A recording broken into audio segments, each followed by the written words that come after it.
नमस्कार, मैं हरप्रीत कौर कानपुर से। अपने YouTube चैनल हरप्रीत कौर के ज़ुबानी कविता किस्से कहानी में सभी सुनने वालों का हार्दिक अभिनंदन करती हूँ।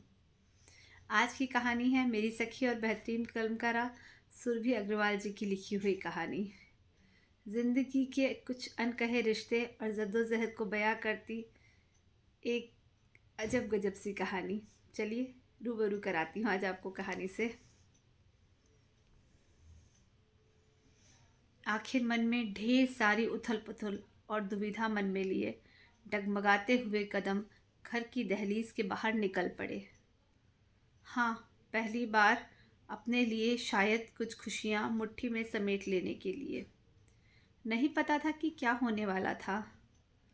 क्यों बेबस सी बावरी सी होकर सपना देखने चली थी दो क्षितिज के पार कि हाँ, कुछ तो है वो, कोई तो अस्तित्व है ही उसका। बेमानी ही सही, पर इन आँखों ने सपना देखने की ख्वाहिश की पहली बार। किसी ने इन 6 महीनों में उसको रोना, हंसना, खुद को शायद इंसान मानना सिखाया था थोड़ा सा, कि वो अकेली नहीं है इस संसार में। अपने इकलौते सहारे अपनी माँ पर कोरोना के ज़बरदस्त प्रहार के बाद पूरी तरह अस्वस्थ होने के कारण उसको सिखाया था जीना, जो शायद वो कब से भूल गई थी। आशा की वो नन्ही सी किरण दी जो बरसों के अंधेरे कमरे को छू भी ना पाई थी कभी। उसको रुलाया भी माँ के जाने के बाद। शायद डर था कि कहीं पत्थर ना हो जाए, वो मर ही ना जाए।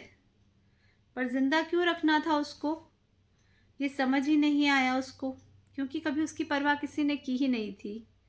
बस अपने हिस्से का रिश्ता निभाया सभी ने सुगंधा से। हाँ, सुगंधा, बड़े प्यार से नाम रखा था उसकी माँ ने उस राजकुमारी सरीखी लड़की का। राजकुमारी इसलिए कहा कि हाँ, उसका जन्म हुआ तो राजा के यहाँ ही था ना। ऊंचा खानदान, बड़े लोग, बेहिसाब पैसा, इतना कि समेटा भी ना जाए। पर अक्सर अधिक पैसे वाले लोगों में दुर्गुण भी बड़े बड़े ही होते हैं। समय ने करवट ली और रातों रात पिता को शराब और जुए की बुरी लत लग गई। राजा को रंक बनने में समय ना लगा। पूरा परिवार बर्बादी के कगार पर आ खड़ा हुआ। पिता तो शराब के नशे में धुत रहते। सारा व्यापार ठप हो गया। रह गए तो बस सुगंधा और उसका सौतेला भाई, पिता की पहली पत्नी का बेटा। कुटिल दादी और माँ। कुटिल इसलिए बोला, इतनी धनवान होने के बावजूद भी उन्होंने बेटे की खराब हालत के बाद ना बच्चों का साथ दिया और ना ही कभी अपनी बहू का।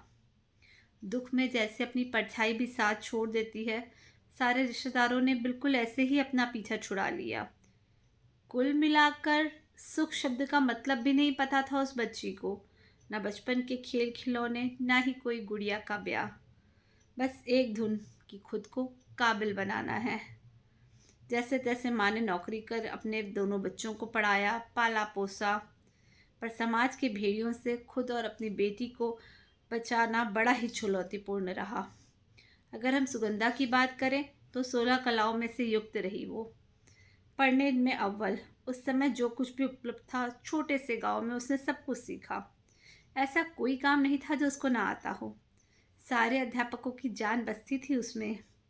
जो कोई उसको देखता बस यही कहता कि यूं ही कोई मांग कर ले जाएगा इसको तो।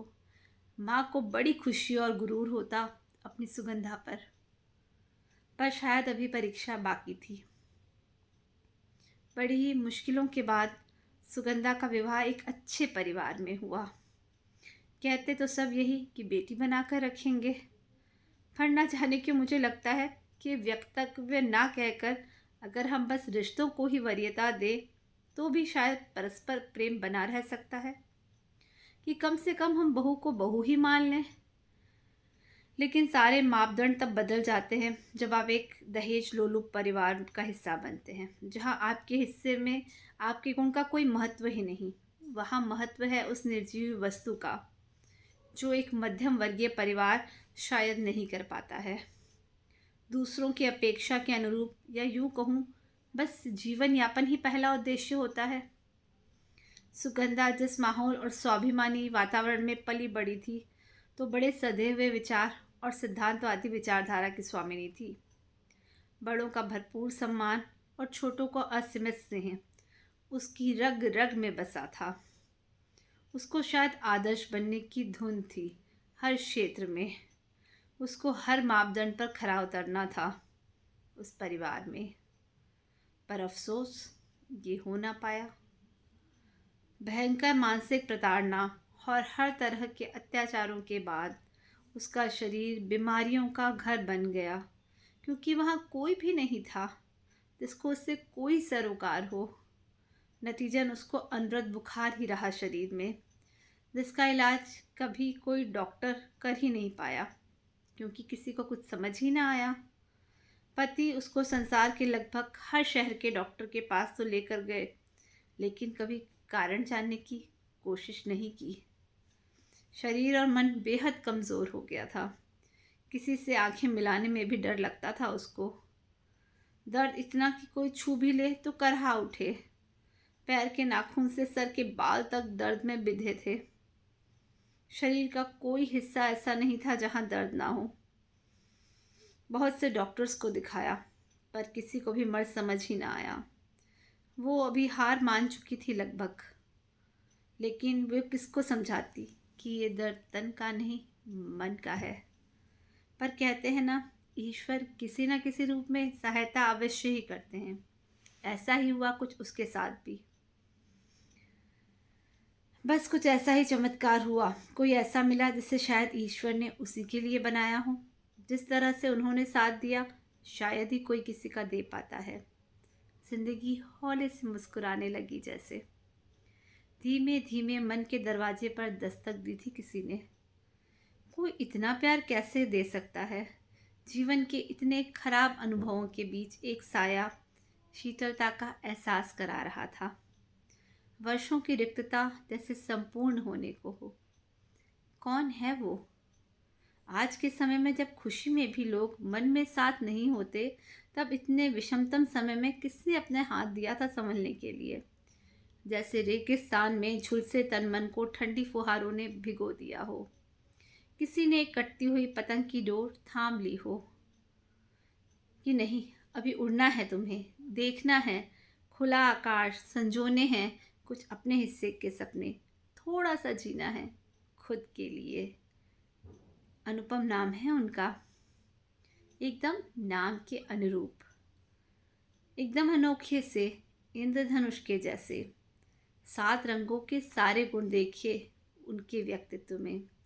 कभी बैंगनी रंग जैसी चमकदार आंखें की चमक आ जाए, नीले रंग जैसे धीर, गंभीर, शांत, विवेकपूर्ण, तो कभी आसमानी रंग के जैसे स्वच्छंद और उत्साही, जैसे आकाश को छू लेंगे।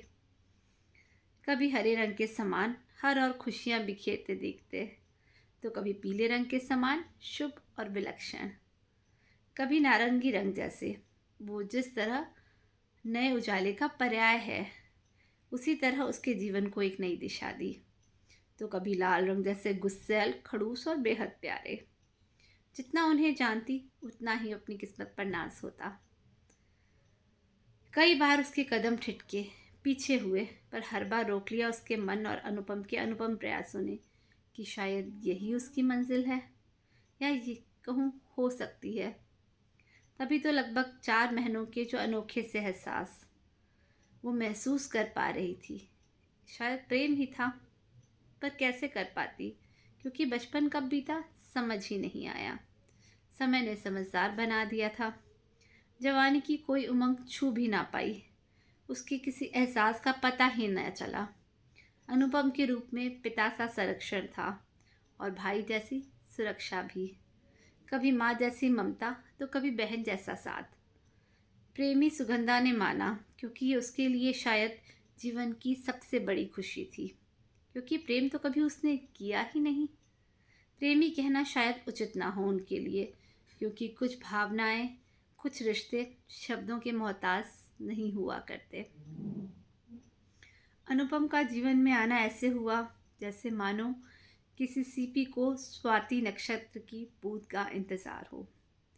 जैसे बरसों के सूखे के कारण इंतज़ार के बाद बारिश की शीतल बूंदें गिर रही हों, या किसी मरते हुए व्यक्ति को कुछ सांसें मिल जाएं। ठीक वैसे ही जो सारे के सारे एहसास अछूते से थे, क्योंकि किसी का संरक्षण, स्नेह, अपनापन और सही मार्गदर्शन। किसी ने कभी कुछ सोचा ही नहीं कुछ बेहतर करने का, बस अपने अपने अधिकारों का प्रयोग किया। न मानसिक संबल, न शारीरिक स्वास्थ्य। सूनी सी आंखों में कुछ तारे से टिमटिमाने लगे थे अब। कुछ बेगाने से सपने अपने बनकर पलने लगे थे। कुछ ऐसी आशाएं मन में हिलोरे ले रही थी जिनका शायद अस्तित्व भी बस कल्पना में ही रहा। लेकिन नहीं, सब कुछ सपना नहीं था, सच था। क्योंकि हाँ, एक हमदम मिल गया था जिसको फ़र्क पड़ता था। उसके रोने से खुशी हुआ करती थी, उसके हंसने से। जिसको दुख भी होता था उसको उदास देखकर। ऐसा नहीं है कि झट से मान लिया हो इस सब सच को। बड़ी हिम्मत करके लगभग 6 महीनों बाद शायद मन ये स्वीकार कर पाया था कि हाँ, शायद ये सच है। उसके जीवन में भी कोई खुशी दस्तक दे सकती है। प्रेम प्रेम कहना उचित हो या ना हो, शायद नैतिकता के पैमाने पर भी खरा ना हो ये सब। शायद समाज या खुद उसका अंतर्मन भी ये स्वीकार ना करे। पर भावनाओं के आवेग को रोकना भी कहाँ उचित था। क्योंकि अनुपम ने ही तो कहा था एक दिन बातों बातों में कि हर व्यक्ति को जीवन में एक बार प्यार अवश्य करना चाहिए। और दूसरी तरफ सुगंधा, जो कभी प्यार करने की हिम्मत ही ना जुटा सकी। पहले तो उसकी परिस्थितियाँ, समाज और उसकी माँ उसे कोई भी ऐसा कदम उठाने से रोक लेते थे। या नहीं, यूँ कहेंगे कि वो कभी सोच ही नहीं पाई किसी के लिए ऐसा, कि कोई इतना विश्वसनीय लगा ही नहीं। इस संसार में कोई भी व्यक्ति बिना स्वार्थ के कहाँ कुछ करता है। और सबसे पहले अपने अस्तित्व को एकदम सुरक्षित रखना प्राथमिकता थी उसकी। पर अनुपम, उसके साथ क्या ऐसा नाता था कि बस ऐसा लगा जैसे जीवन में सब कुछ मिल गया हो। तो प्यार मानना भी आसान तो नहीं था, पूरे मन के साथ माना। हाँ, ये प्यार ही था। कोई आपके मन की सारी बातें अक्षरशः बिना कुछ कहे समझ पा रहा है। कोई आपकी बेतुकी बातें भी बड़े मन से सुन रहा हो। कोई आपके दुख में दुखी हो जाए और आपकी खुशी में खुश। आपको एक अच्छे दोस्त की तरह रास्ता भी दिखाए और एक प्रेमी की तरह कंधा भी दे सुकून के लिए। जीवन लगभग बाहें पसारे इंतज़ार में था। और बस इस एहसास को प्रेम कहना ही उचित लगा सुगंधा को। कभी देखा है किसी पौधे में नई नई कोपले आते हुए? वो नाजुक से पत्ते सबसे खूबसूरत लगते हैं। दुनिया के सबसे सुंदर रंगों का समायोजन तितली में ही तो मिल जाता है। नाजुक सी प्यारी सी तितली। लेकिन सुगंधा के लिए तो जैसे सारे रंग बेरंग से ही थे। लगभग वो जीना ही भूल गई थी। बस कैसे भी जिद थी खुद की सांसें चलाने की। लगभग डेडलाइन। अचानक से अनुपम के मिल जाने से सारा संसार ही बदल गया उसके लिए। तो जैसे मरते हुए व्यक्ति को थोड़ी सी सांसें मिल जाती हैं, एकदम वैसे ही उसे संवारने का तो कभी किसी ने सोचा ही नहीं। उन्होंने सोचा। उसको लगता था कि अब कुछ नहीं हो सकता मेरा, लेकिन अनुपम को लगता था कि बहुत कुछ हो सकता है। जिन चीज़ों को वो संसार की सबसे खूबसूरत ख़राब चीज़ें मानती थी, उनकी खूबसूरती अनुपम की नज़रों से देखी उसने। उसकी सारी कल्पनाओं को जैसे मूर्त रूप मिल गया हो। जैसे वो चाहती थी प्रेम करना और जैसे व्यक्ति से चाहती थी, एकदम वैसा ही तो है अनुपम, जिसकी कोई उपमा ही ना दी जा सके। धन्यवाद दोस्तों, अगला भाग सुनने के लिए जुड़े रहिए साथ में। जल्दी अगला भाग लेके आऊँगी आप सभी के समक्ष। तब तक मेरा चैनल लाइक करें, सब्सक्राइब करें।